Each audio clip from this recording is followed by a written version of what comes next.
ಬಿಜೆಪಿಗೆ ನೂತನ ಸಾರಥಿ ಸಿಕ್ಕಿದ್ದಾರೆ. ಬಿಜೆಪಿಯ ನೂತನ ರಾಷ್ಟ್ರಾಧ್ಯಕ್ಷರಾಗಿ ನಿತಿನ್ ನಬೀನ್ ಆಯ್ಕೆಯಾಗಿದ್ದಾರೆ. ಅತ್ಯಂತ ಕಿರಿಯ ವಯಸ್ಸಿನ ಬಿಜೆಪಿಯ ರಾಷ್ಟ್ರಾಧ್ಯಕ್ಷ ಅನ್ನೋ ಹೆಗ್ಗಳಿಕೆಯ ಜೊತೆ ಬಿಹಾರದಿಂದ ಮೊದಲ ಬಾರಿಗೆ ಒಬ್ಬ ವ್ಯಕ್ತಿ ಬಿಜೆಪಿಯ ರಾಷ್ಟ್ರಾಧ್ಯಕ್ಷ ಹುದ್ದೆಗೆ ಆಯ್ಕೆಯಾಗಿದ್ದಾರೆ. ಇಡೀ ಪ್ರಪಂಚದ ಅತಿದೊಡ್ಡ ರಾಜಕೀಯ ಪಕ್ಷ ಅಂತ ಹೇಳ್ಕೊಳ್ಳುವ ಬಿಜೆಪಿ ಕಳೆದ 2 ವರ್ಷಗಳಿಂದ ತಾತ್ಕಾಲಿಕ ಅಧ್ಯಕ್ಷರ ಮುನ್ನಡೆಯನ್ನ ಅಂದ್ರೆ ಅವರ ಮುಖಾಂತರವಾಗಿ ಇದು ಮುನ್ನಡೀತಾ ಇತ್ತು. ಇದಕ್ಕೆ ಕಾರಣ ಆಗಿದ್ದು ಸರಿಯಾದ ಅಭ್ಯರ್ಥಿ ಸಿಗದೆ ಇರೋ ಕಾರಣಕ್ಕಾಗಿ, ಜೊತೆಗೆ RSS ಮತ್ತು ಬಿಜೆಪಿಯ ನಡುವೆ ಅಂತಂದ್ರೆ ನಾಗ್ಪುರ ಮತ್ತು ಇಲ್ಲಿ ದೆಹಲಿ ಅಮಿತ್ ಶಾ ಮತ್ತು ನರೇಂದ್ರ ಮೋದಿ ಅವರ ನಡುವೆ ಸರಿಯಾದ ರೀತಿಯಲ್ಲಿ ಹೊಂದಾಣಿಕೆ ಆಗದೇ ಇದ್ದ ಕಾರಣಕ್ಕಾಗಿ ಇಲ್ಲಿ ತನಕ ರಾಷ್ಟ್ರಾಧ್ಯಕ್ಷರ ಆಯ್ಕೆ ಆಗಿರ್ಲಿಲ್ಲ. ಚುನಾವಣೆ ನಡೆಯುತ್ತೆ ಅಂತ ಅಂದುಕೊಂಡ್ರೆ ಆದ್ರೆ ಚುನಾವಣೆ ಆಗಿಲ್ಲ. ಅವಿರೋಧವಾಗಿ ಚುನಾವಣೆಯನ್ನೇ ನಡೆಯದೆ ನಿತಿನ್ ನಬೀನ್ ಆಯ್ಕೆಯಾಗಿದ್ದಾರೆ. ಇತ್ತೀಚೆಗೆ ಅವರು ಕಾರ್ಯಾಧ್ಯಕ್ಷ ಹುದ್ದೆಯನ್ನ ಅಲಂಕರಿಸಿದ್ರು. ಆ ಸಂದರ್ಭದಲ್ಲೇ ಎಲ್ರಿಗೂ ಒಂದು ಸೂಚನೆ ಸಿಕ್ಕಿತ್ತು, ಸಂದೇಶ ರವಾನೆ ಆಗಿತ್ತು, ಮುಂದಿನ ರಾಷ್ಟ್ರಾಧ್ಯಕ್ಷರು ನಿತಿನ್ ನಬೀನ್ ಅವರೇ ಆಯ್ಕೆ ಆಗ್ತಾರೆ ಅಂತ. ಬಹಳ ಸುದೀರ್ಘವಾದ ರಾಜಕೀಯ ಇತಿಹಾಸ ಹೊಂದಿರುವ ಕುಟುಂಬದಿಂದ ಬಂದವರು, ಕಾಯಸ್ಥ ಸಮುದಾಯದವರಾಗಿದ್ದಾರೆ.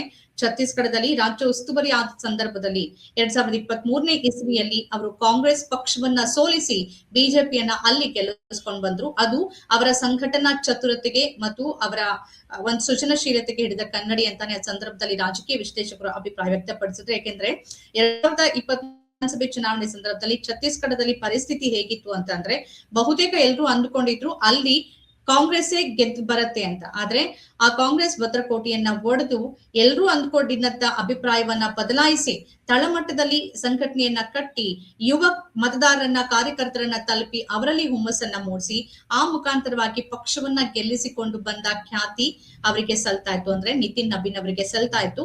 ಈ ಸಂದರ್ಭದಲ್ಲಿ ಅವರು ಹೆಚ್ಚು ಚರ್ಚೆಗೆ ಬಂದ್ರು, ಮುನ್ನೆಲೆಗೆ ಬಂದ್ರು. ಅದರ ಜೊತೆಯಲ್ಲಿ ಬಿಹಾರದಲ್ಲಿ ನಿತೀಶ್ ಕುಮಾರ್ ಅವರ ಜೊತೆ, ನಿತೀಶ್ ಕುಮಾರ್ ಅವರು ಬಿಜೆಪಿ ಜೊತೆಗೆ ಅಂದ್ರೆ NDA ಭಾಗವಾಗಿದ್ರು ಕೂಡ ಆ ನಂತರ NDA ಭಾಗದಿಂದ ಅವರು ಹೊರಗಡೆ ಬಂದ್ರು. ಆ ನಂತರದಲ್ಲಿ ಮಹಾಗಠಬಂಧನ್ ಜೊತೆ ಸೇರ್ಕೊಂಡ್ರು.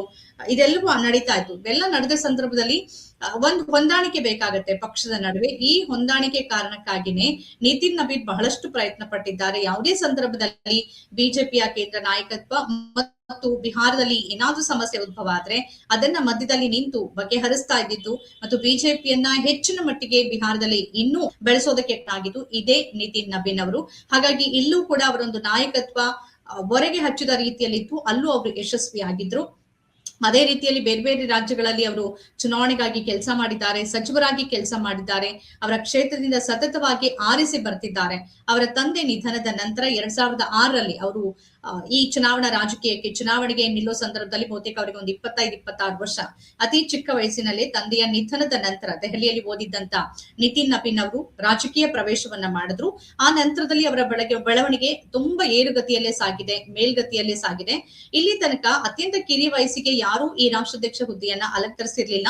ಇವರಿಗೆ ಕೇವಲ ಈಗ 45 ವರ್ಷ ವಯಸ್ಸು. ನಿತಿನ್ ನಬೀನ್ ಅವರಿಗೆ 45 ವರ್ಷ ವಯಸ್ಸಿಗೆ ಅವರೀಗ ಬಿಜೆಪಿ ರಾಷ್ಟ್ರಾಧ್ಯಕ್ಷ ಹುದ್ದೆಯನ್ನ ಅಲಂಕರಿಸಿದ್ದಾರೆ. ಇದರಲ್ಲಿ ಮುಖ್ಯವಾಗಿ ಸವಾಲುಗಳಿಲ್ಲ ಅಂತಿಲ್ಲ, ಅವರಿಗೆ ಸವಾಲುಗಳು ಇದೆ, ಅನೇಕ ಸವಾಲುಗಳು ಅವರಿಗೆ. ಅವರ ಪ್ರಮಾಣ ವಚನ ಕಾರ್ಯಕ್ರಮ ಇವತ್ತು ನಡೆಯಿತು. ಈ ಸಂದರ್ಭದಲ್ಲಿ ಪ್ರಧಾನಿ ನರೇಂದ್ರ ಮೋದಿ ನಾನು ಕಾರ್ಯಕರ್ತ, ಅವರು ನನ್ನ ನಾಯಕ ಅಂತಂದ್ರೆ ನಿತಿನ್ ನಬೀನ್ ನನ್ನ ನಾಯಕ ಮಾತನಾಡಿದ್ದಾರೆ. ಅಂತಂದ್ರೆ ಪಕ್ಷ ಬಹಳ ಮುಖ್ಯ, ಪಕ್ಷದ ಅಧ್ಯಕ್ಷರು ಬಹಳ ಮುಖ್ಯ ಅಂತ. ಇಲ್ಲಿ ತನಕ ಇದ್ದಂತ JP ನಡ್ಡಾ ಅವರು ಅಮಿತ್ ಶಾ ಮತ್ತು ನರೇಂದ್ರ ಮೋದಿ ಅವರ ಜೊತೆಗೆ ಬಹಳ ಉತ್ತಮವಾದ ಸಂಬಂಧವನ್ನ ಹೊಂದಿದ್ರು. ಆದ್ರೆ ಅವರು ರಬ್ಬರ್ ಸ್ಟಾಂಪ್ ಅನ್ನೋ ಒಂದು ಅವರಿಗೆ ಅಪಖ್ಯಾತಿ ಕೂಡ ಸಿಕ್ಕಿತ್ತು. ಯಾಕೆಂದ್ರೆ ಎಲ್ಲವನ್ನ ನಿಭಾಯಿಸೋದು, ನಿರ್ಧರಿಸೋದು, ನಿಯಂತ್ರಣ ಮಾಡೋದು ಅಮಿತ್ ಶಾ ಅವರು ಮತ್ತು ನರೇಂದ್ರ ಮೋದಿ ಅವರು. ಇಲ್ಲಿ ಬರೀ ಹೆಸರಿಗೆ ಮಾತ್ರ JP ನಡ್ಡಾ ಅವರಿದ್ದಾರೆ ಅನ್ನೋ ಮಾತುಗಳಿತ್ತು. 2024ರ ಲೋಕಸಭೆ ಚುನಾವಣೆ ಸಂದರ್ಭದಲ್ಲಿ ಒಂದು ಮಹತ್ವದ ಬೆಳವಣಿಗೆ ಆಗಿತ್ತು. RSS ಅಂದ್ರೆ ಯಾವ ಸಾಂಸ್ಕೃತಿಕ ಸಂಘಟನೆ ಅಂತ ಕರೆದುಕೊಳ್ಳೋ RSS ನ ಒಂದು ಭಾಗವಾಗಿ ಪೊಲಿಟಿಕಲ್ ವಿಂಗ್ ಆಗಿ ಬಿಜೆಪಿ ಬಂದಿದ್ಯೋ, ನಮಗೆ ಇನ್ನು RSS ನ ಅಗತ್ಯ ಇಲ್ಲ ಅನ್ನೋ ಮಾತನ್ನ ಹೇಳಿಕೆಯನ್ನ ಕೊಟ್ಟರು ನಡ್ಡಾ ಅವರು. ಅದರ ಪರಿಣಾಮ ಏನಾಯ್ತು ಅಂತಂದ್ರೆ RSS ಚುನಾವಣೆಯಿಂದ ಸ್ವಲ್ಪ ದೂರ ಉಳ್ಕೊಳ್ತು, ಬಿಜೆಪಿ ಹಿನ್ನಡೆಯನ್ನ ಕಾಯ್ಬೇಕಾಯ್ತು. ನಂತರದಲ್ಲಿ ಪರಿಸ್ಥಿತಿ ಬದಲಾಯ್ತು, ಮತ್ತೆಲ್ಲವೂ ಬಂದಾಯ್ತು. ಈಗ RSS ಅನ್ನು ಸಂಭಾಳಿಸಿಕೊಂಡು ಈ ಇಬ್ಬರು ನಾಯಕರನ್ನು ಸಂಭಾಳಿಸಿಕೊಂಡು ಉಳಿದ ರಾಜ್ಯಗಳಲ್ಲಿ ಅಂದ್ರೆ ದಕ್ಷಿಣ ಭಾರತದ ರಾಜ್ಯಗಳಲ್ಲಿ ಕರ್ನಾಟಕ ಇರ್ಬೋದು, ತಮಿಳುನಾಡು ಇರ್ಬೋದು, ಕೇರಳ ಇರ್ಬೋದು, ಈ ರಾಜ್ಯಗಳಲ್ಲಿ ಬಿಜೆಪಿನ ಹೆಚ್ಚು ಬೆಳೆಸಿದೆ. ಈ ಎಲ್ಲ ಜವಾಬ್ದಾರಿ ನಿತಿನ್ ನಬೀನ್ ಅವರ ಮೇಲಿದೆ. ಈ ಬಗ್ಗೆ ತಮ್ಮ ಪಾಯಿಂಟ್ ಆಫ್ ವ್ಯೂ ಅನ್ನ ಹಂಚಿಕೊಳ್ಳೋದಕ್ಕೆ ನಮ್ಮ ಜೊತೆಗೆ ಹಿರಿಯ ಪತ್ರಕರ್ತರು, ರಾಜಕೀಯ ವಿಶ್ಲೇಷಕರು ಡಾಕ್ಟರ್ ಬಸವರಾಜ್ ಹಿಟ್ನಾಳ್ ಅವರಿದ್ದಾರೆ. ನಮಸ್ಕಾರ. ನಮಸ್ಕಾರ. ಬಹಳಷ್ಟು ಮೊದಲಿಗರಾಗಿದ್ದಾರೆ ನಿತಿನ್ ನಬೀನ್. ಒಂದು ಅತಿ ಚಿಕ್ಕ ವಯಸ್ಸಿಗೆ ಬಿಹಾರ ಮೂಲದಿಂದ ಬಂದವರು. ಈ ತರದೆಲ್ಲವೂ ಹೊಸತನವನ್ನ ಹೊತ್ಕೊಂಡು ಒಂದು ಹೊಸ ಯುವ ನಾಯಕತ್ವವನ್ನ ಹೊತ್ಕೊಂಡು ಬಂದಿದ್ದಾರೆ ನಿತಿನ್ ನಬೀನ್ ಅವರು. ಸವಾಲುಗಳು ಅವ್ರ ಮುಂದೆ ಬಹಳಷ್ಟಿದೆ. ನಿತಿನ್ ನಬೀನ್ ಅವರ ಆಯ್ಕೆ RSS ಮತ್ತು ಬಿಜೆಪಿ ನಡುವಿನ ಒಂದು ಸಮನ್ವಯತೆ ಮತ್ತು ಅವ್ರ ಮುಂದಿರುವ ಸವಾಲು, ಅವರ ಈ ಆಯ್ಕೆ, ಈ ಎಲ್ಲದರ ಬಗ್ಗೆ ತಮ್ಮ ಪಾಯಿಂಟ್ ಆಫ್ ವ್ಯೂ ಏನು? ನಿತಿನ್ ನಬೀನ್ ಇಷ್ಟು ಒಬ್ಬ ನೀವು ನಮ್ಗೆ ಗೊತ್ತಿದೆ ಬಿಜೆಪಿ ಸಂಘ ಪರಿವಾರದ ಒಂದು ಇತಿಹಾಸ, ಅವ್ರ ಐತಿಹಾಸಿಕ ಸಮಸ್ಯೆಗಳು ಅಥವಾ ಅವರ ಐತಿಹಾಸಿಕ ಗುರಿಗಳು ಎಲ್ಲ ಗೊತ್ತಿದೆ ನಮ್ಗೆ. ಇವುಗಳನ್ನ ನಿತಿನ್ ನಬೀನ್ ನಿಭಾಯಿಸಬಲ್ರ ಅನ್ನೋ ಒಂದು ದೊಡ್ಡ ಗುಮ್ಮನ ನನಗಿದೆ. ಒಂದು ಇನ್ನೊಂದಂದ್ರೆ ಅದು ಅದು ಅದು ಅವರ ಪಕ್ಷದ ಒಂದು ಸೈದ್ಧಾಂತಿಕತೆ ಬೇರೆ ವಿಚಾರ. ಆದ್ರೆ ಇಷ್ಟು ಅನುಭವ ಇಲ್ಲದ ಒಬ್ಬ ಮನುಷ್ಯನನ್ನ ಪಕ್ಷದ ಅಧ್ಯಕ್ಷನ ಹೇಗ್ ಮಾಡ್ತೀರಿ ನೀವು? ಕಾಮರಾಜ್ ಪ್ಲಾನ್ ಅಂತ ಒಂದು ಇತ್ತು ಹಿಂದೆ ಕಾಂಗ್ರೆಸ್ ಅಲ್ಲಿ, ಬಿಜೆಪಿ ಹುಟ್ಟುವ ಕಾಲದ ಮುಂಚೆ ಅಂತೂ ಇತ್ತು. ಕಾಮರಾಜ್ ಪ್ಲಾನ್ ಏನು ಅಂದ್ರೆ ಬಹಳ ಸೈಂಟಿಫಿಕ್ ಪ್ಲಾನ್. ಕಾಮರಾಜ್ ತಮಿಳುನಾಡಿನ 3 ಬಾರಿ ಮುಖ್ಯಮಂತ್ರಿ ಆಗಿದ್ರು. ಅವರು ಒಂದು ಕಾಂಗ್ರೆಸ್ ಅಧ್ಯಕ್ಷರಾಗಿದ್ದ ಒಂದು ಮಾಡಿದ ಒಂದು ಯೋಜನೆ ಇದೆ. ಹಿರಿಯರು ಪಕ್ಷ ಸಂಘಟನೆ ಇರಬೇಕು, ಕಿರಿಯರು ಅಧಿಕಾರದಲ್ಲಿರಬೇಕು. ಹಿರಿಯರಿಗೆ ಅನುಭವ ಇರ್ತದೆ, ಲೋಕಾನುಭವ ಇರ್ತದೆ, ಲೋಕ ರೂಢಿ ಇರ್ತದೆ, ಅವರು ಪಕ್ಷ ಸಂಘಟನೆ ಮಾಡ್ತಾರೆ. ಕಿರಿಯರಿಗೆ ಅಧಿಕಾರ ಅನ್ನೋದು ಒಂದು ಎನರ್ಜಿ ರಿಕ್ವೈರ್ಮೆಂಟ್ ಇರ್ತದೆ. ಅದಕ್ಕೊಂದು ರೀತಿಯ ಒಂದು ಡೈನಮಿಸಮ್. ಅದು ಆಫೀಸ್ ವರ್ಕ್, ಅದು 9 to 5 ವರ್ಕ್, ಅದು ಅದಕ್ಕೆ ಎನರ್ಜಿ ಬೇಕು. ಅದಕ್ಕೆ ಚಿಕ್ಕವರನ್ನ ಕೂರಿಸಿ. ಇಲ್ಲಿ ಏನಾಗಿದೆ, ಬಿಜೆಪಿಯಲ್ಲಿ ಇವತ್ತು ಹಿರಿಯರು ಅಧಿಕಾರದಲ್ಲಿದ್ದಾರೆ. ಮೋದಿ ಅಂಡ್ ಶಾ ಅಧಿಕಾರದಲ್ಲಿದ್ದಾರೆ ಹಿರಿಯರು. ಇವತ್ತು ಕಿರಿಯರನ್ನು ಕೂತ್ಕೊಂಡು ಅಧ್ಯಕ್ಷ ಮಾಡಿದ್ರೆ ಅದಕ್ಕೊಂದು ಅರ್ಥ ಇದೆಯಾ? ಅಲ್ಲ, ಬಿಜೆಪಿ ಅದರ ವಿರುದ್ಧದ ಈಗ ಕಾಂಗ್ರೆಸ್ ಮಾಡಿರುವಂತ ಅಥವಾ ಕಾಂಗ್ರೆಸ್ ಸೂತ್ರವನ್ನ ಬಿಜೆಪಿ ಅಳವಡಿಸ್ಕೊಳ್ಬೇಕು ಅಂತಿಲ್ಲ. ಬಿಜೆಪಿ ಹೊಸ ನಿರೂಪಣೆಯೊಂದಿಗೆ ಅವರ ಸಂಘಟನೆ ಇರ್ಬೋದು, ಅವರ ಆಡಳಿತ ಇರ್ಬೋದು, ಹೊಸ ರೀತಿಯಲ್ಲೇ ಇದೆ. ಅಂದ್ರೆ ಹಳೆ ರೀತಿಯ ರಾಜಕೀಯ ಒಂದು ಸಾಂಪ್ರದಾಯಿಕ ರೀತಿಗೆ ಅವರು ಜೋತ್ ಬಿದ್ದಿಲ್ಲ. ಅವ್ರದ್ದಾದೇ ಒಂದು ಹೊಸದಾಗಿ ಕಟ್ತಾ ಇದ್ದಾರೆ. ಅದ್ರ ಒಂದು ಭಾಗ ಇರ್ಬೋದು. ಮತ್ತೆ ಅನನುಭವಿ ಅನ್ನೋದಕ್ಕೆ 2006ರಿಂದ ಅವ್ರು ರಾಜಕೀಯದಲ್ಲಿದ್ದಾರೆ, ಛತ್ತೀಸ್ಗಢ ಗೆಲ್ಸ್ಕೊಂಡ್ ಬಂದಿದ್ದಾರೆ, ಸಚಿವರಾಗಿ ಕೆಲಸ ಮಾಡಿದ್ದಾರೆ. ಹಾಗಾಗಿ ಅದನ್ನ ಅನನುಭವ ಅಂತ ಕರಿಬೋದ ನಾವು ಇಟ್ನಾಳ್ ಅವ್ರೆ?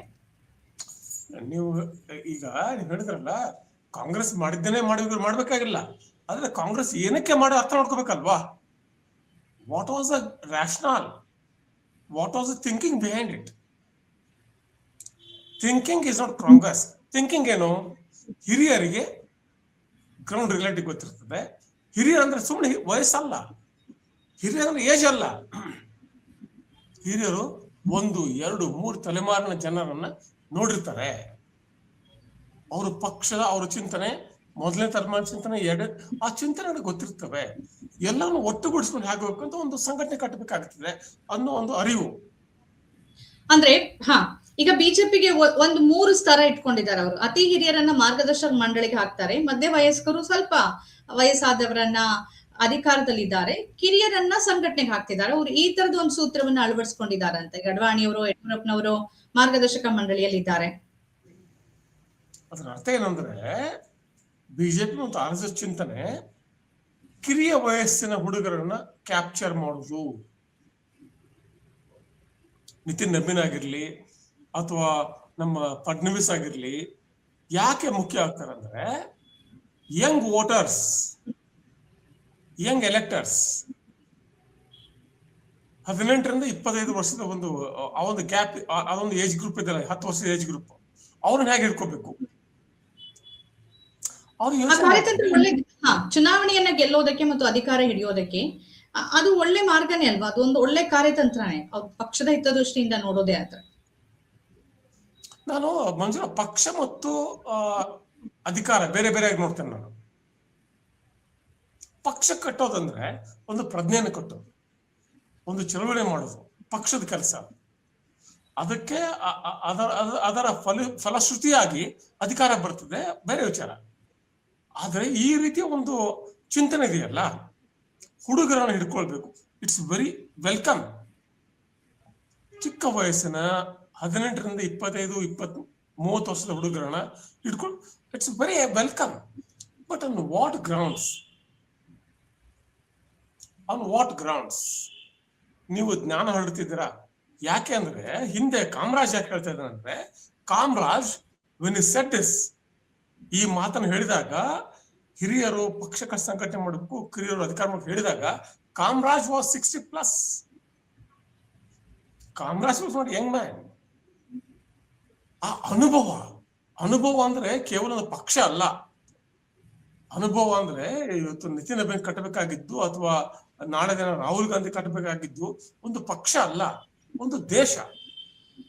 ಓಕೆ, ನಿಮ್ಗೆ ಏನ್ ಅನ್ಸುತ್ತೆ ಅಂದ್ರೆ ನಿತಿನ್ ಈಗ ಬಹಳ ಸಂದರ್ಭ ಹುದ್ದೆ ಖಾಲಿ ಇದ್ದಿದ್ ಯಾವ ಕಾರಣಕ್ಕೆ ಅಂತಂದ್ರೆ RSS ಮತ್ತು ಅಮಿತ್ ಶಾ ನರೇಂದ್ರ ಮೋದಿ ಅವರ ನಡುವೆ ಒಂದು ಸಹಮತ ಬರ್ಲಿಲ್ಲ. ಅಭ್ಯರ್ಥಿಗಳು ಬೇರೆ ಬೇರೆ ಬಂತು, ಇವ್ರಿಗೆ ಇನ್ನೊಬ್ರು ಸೂಪರ್ PM ರೀತಿಯಲ್ಲಿ ಕೂರಿಸ್ಬೇಕು ಅಂತ ಪ್ರಯತ್ನ ಪಟ್ಟರು. ಈ ತರದೆಲ್ಲ ವಿಶ್ಲೇಷಣೆಗಳಿರುವಾಗ ನಿತಿನ್ ನಬೀನ್ ಇಬ್ಬರ ಒಮ್ಮತದ ಆಯ್ಕೆಯಾಗಿ ಬಂದಿದ್ದಾರಾ? ಈ ನಿಟ್ಟಿನಲ್ಲಿ ಅವ್ರಿಗೆ ಏನ್ ಸವಾಲಿದೆ ಅಂತ ಅನ್ಸುತ್ತೆ? ಅಮಿತ್ ಶಾ ಮತ್ತು ಮೋದಿ ಅಧಿಕಾರ ಲಾಲಿಸಲಿದ್ದಾರೆ. RSS ಸಂಘಟನೆ ಸೈದ್ಧಾಂತಿಕತೆ ಇದ್ದಾರೆ. ಅಧಿಕಾರ ಇರೋರು ಇವ್ರ ಬಗ್ಗೆ ಮಾತು ಕೇಳಲ್ಲ. ಅವಾಗ ಏನಾಗುತ್ತೆ, ಇವ್ರೊಂದು ಹೆಸರು ಹೇಳ್ತಾರೆ. ಕೊನೆಗೆ ಏನಾಗುತ್ತೆ, ಇಬ್ಬರಿಗೂ ಒಪ್ಪಿತವಾದಂತ ಅಭ್ಯರ್ಥಿ ಯಾರಾಗ್ತಾರೆ? He is not useful to both of them. ದೇವೇಗೌಡರು ಪ್ರೈಮ್ ಮಿನಿಸ್ಟರ್ ಆದಂಗೆ. He is useful to neither of the party. He is a compromise. Nitin Nabin is today a compromise. ಅಂದ್ರೆ ಈಗ ಮತ್ತೊಂದು ರಬ್ಬರ್ ಸ್ಟಾಂಪ್ ರೀತಿಯಲ್ಲ ಅಧ್ಯಕ್ಷರನ್ನ ನೋಡ್ತೀವೋ, ಅದು ಕೂಡ ಯಾರಿಗೆ ನಾಗ್ಪುರದ ಪರವಾಗಿರ್ತಾರೋ ಅಥವಾ ದೆಹಲಿ ಪರವಾಗಿರ್ತಾರೋ ಅದು ಮುಖ್ಯ ಆಗುತ್ತೆ. ನಡ್ಡಾ ಅವರು ಬಹುತೇಕವಾಗಿ ದೆಹಲಿ ಪರವಾಗಿದ್ರು. ರಬ್ಬರ್ ಸ್ಟಾಂಪ್ ಯಾವಾಗಲೂ ಕೂಡ ಅಧಿಕಾರಸ್ಥರ ಕೈಯಲ್ಲಿರುತ್ತದೆ. Rubber stamp is always with the power. Nitin Nabin is a rubber stamp of Modi and Shah, not RSS. RSS ಏನು ಅಧಿಕಾರ ಇದೆ? ಬೇರೆ ಏನಾದ್ರೂ ಮಹತ್ವದ ಬದಲಾವಣೆಗಳನ್ನ ನಿರೀಕ್ಷೆ ಮಾಡಬಹುದಾ ನಾವು? ಹೇಳಿ. ಬೇರೆ ಏನಾದ್ರೂ ನಿರೀಕ್ಷೆಗಳು ಹೊಸದಾಗಿ ಏನಾದ್ರೂ ಮಾಡ್ತಾರೆ ಅಂತ ಸಂದರ್ಭದಲ್ಲಿ ನಿರೀಕ್ಷೆ ಇಟ್ಕೋಬಹುದು? ಯಾಕೆಂದ್ರೆ ನೋ ಅಬ್ಸಲ್ಯೂಟ್ಲಿ ನೋ ಮಂಜುಳಾ. ಇದರಿಂದಾಗಿ ಏನು ಹೊಸದಾಗುತ್ತೆ, ಭಾರತಕ್ಕೆ ಏನೋ ಒಂದು ದೊಡ್ಡದಾದಂತ ಒಂದು ಅಮೂಲಾಗ್ರ ಬದಲಾವಣೆ ಆಗುತ್ತೆ, ಆ ತರದ ಭ್ರಮೆಗಳನ್ನ ಇಟ್ಕೋಬಾರ್ದು. ರಾಷ್ಟ್ರಾಧ್ಯಕ್ಷರ ಆಯ್ಕೆ ಕರ್ನಾಟಕದ ರಾಜ್ಯಾಧ್ಯಕ್ಷರ ಮೇಲೆ ಮತ್ತು ಇಲ್ಲಿನ ಒಡಕುಗಳು, ಬಣಗಳು, ಬದಲಾವಣೆಯ ಚರ್ಚೆಗಳು ಇದರ ಮೇಲೆ ಏನಾದ್ರೂ ಪರಿಣಾಮ ಬೀರ್ಬೋದೇ? ಏನ್ ಅನ್ಸುತ್ತೆ?